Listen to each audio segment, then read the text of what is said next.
ਟੋਬਾ ਟੇਕ ਸਿੰਘ ਦੀ ਗੱਲਾ ਮੰਡੀ ਦੇ ਅੱਜ ਦੇ ਰੇਟ ਜਿਹੜੇ ਹੈ ਸਿਰਫ ਸਰਪ੍ਰਸਤ ਕਪਾਸ ਦਾ ਰੇਟ 7000 ਤੋਂ ਲੈ ਕੇ 7700 ਰੁਪਏ ਤੱਕ ਫਰੋਖਤ ਹੋ ਰਹੀ ਅੱਜ।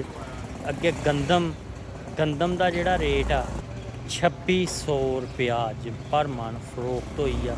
ਤੇ ਉਸ ਦੇ ਨਾਲ ਹੀ ਤੇਲ ਆ ਗਿਆ ਮੰਡੀ ਦੇ ਵਿੱਚ।